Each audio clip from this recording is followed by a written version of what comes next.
Para profundizar en esta crónica de poder y privilegios, es necesario retroceder a los años en que Abelardo L. Rodríguez todavía no portaba la banda presidencial, pero ya era el hombre fuerte del noreste mexicano.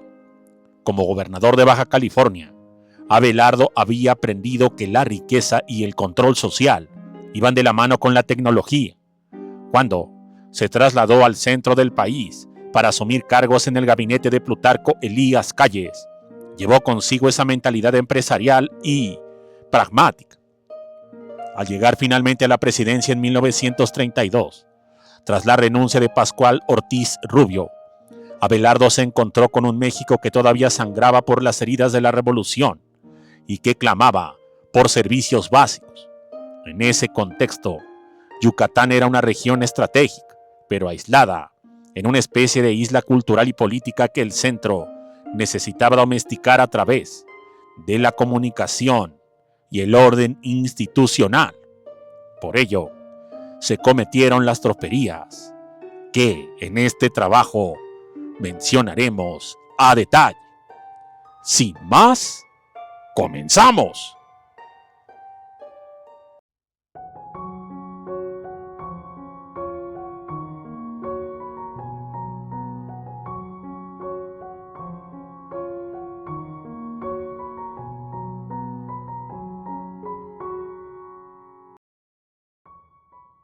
Ramiro Gamboa, por su parte, crecía en este entorno de opulencia protegida. Su madre, Leonor G. de Gamboa, al contraer nupcias con el general, le abrió a su hijo las puertas de un mundo donde los límites no existían. El joven Ramiro poseía una intuición mediática fuera de serie.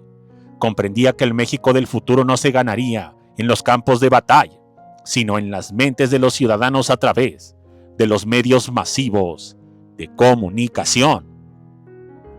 Su deseo de instalarse en Mérida con una estación de radio propia no era un simple pasatiempo juvenil, sino un proyecto de expansión de la influencia familiar en el sureste. Sin embargo, los costos de infraestructura eran prohibitivos. La geografía yucateca requería una potencia de transmisión inmensa para vencer el aislamiento, lo que implicaba una inversión que ni siquiera la fortuna personal de General Rodríguez, una de las más grandes del país, estaba dispuesta a absorber de manera privada. Fue entonces cuando la maquinaria del Estado se puso al servicio del interés familiar.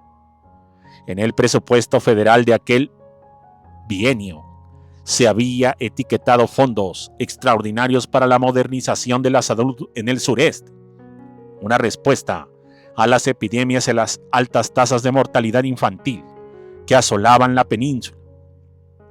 Los planos para el Hospital General de Mérida y varias clínicas rurales ya estaban sobre los escritorios de la Secretaría de Salubridad, pero las órdenes desde la oficina presidencial en el castillo de Chapultepec fueron tajantes.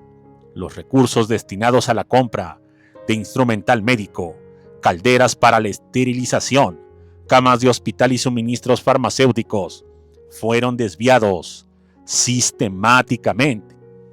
El pretexto administrativo fue la Emergencia Nacional de Comunicaciones, un término ambiguo que permitió mover millones de pesos de la partida de salud al fomento.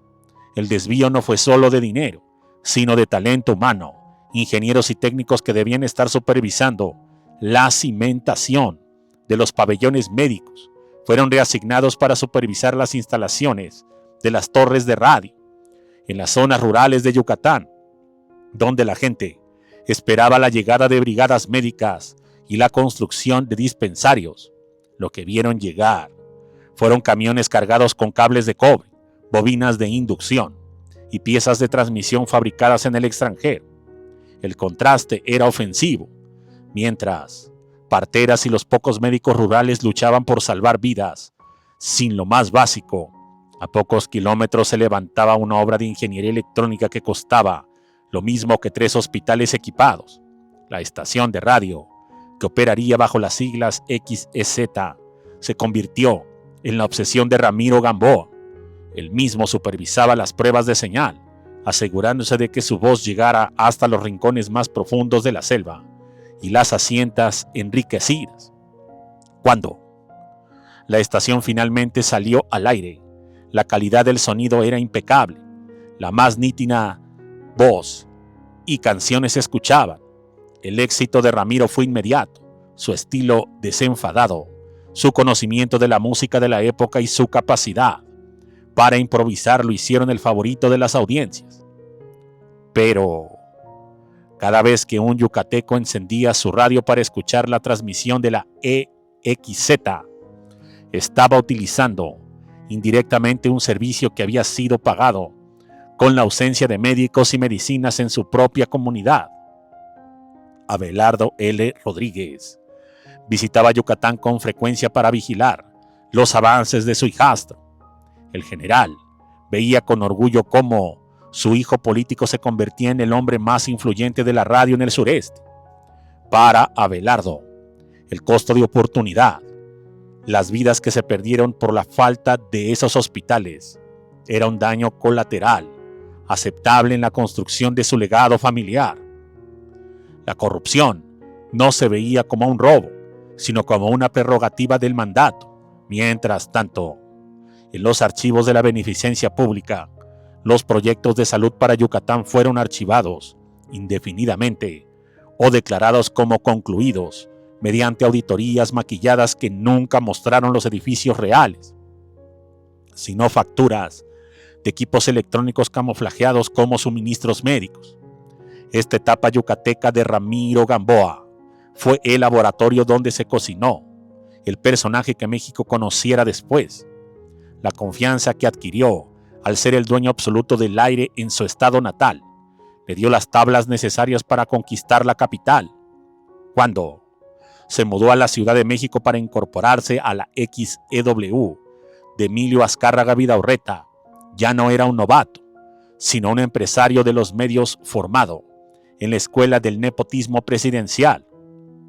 Su ascenso en la televisión, su asociación con personajes como Chabelo y su transformación final en el tío Gamboín son literalmente capítulos de una historia de éxito que parece impecable, pero que tiene sus raíces hundidas en el desvío de recursos más cínico del que se tenga registro en la historia de la farándula mexicana.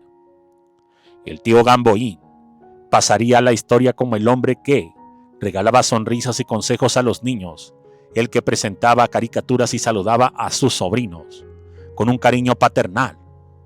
Sin embargo, detrás de esa máscara de bondad televisiva, permanecía oculta la realidad de un sistema político que permitía que un padrastro presidente vaciara las arcas de la salud pública para comprarle un micrófono a su hijo. Los hospitales de Yucatán, que nunca nacieron, son el testimonio mudo de una época donde el capricho de un gobernante valía más que la vida de sus gobernados. La carrera de Ramiro Gamboa es, en última instancia, el ejemplo perfecto de cómo el brillo de la fama puede ser utilizado para cubrir la sombra de un origen marcado por la corrupción y el despojo social. Pero aquí nacería una pregunta. ¿Las cosas en la política habrán cambiado?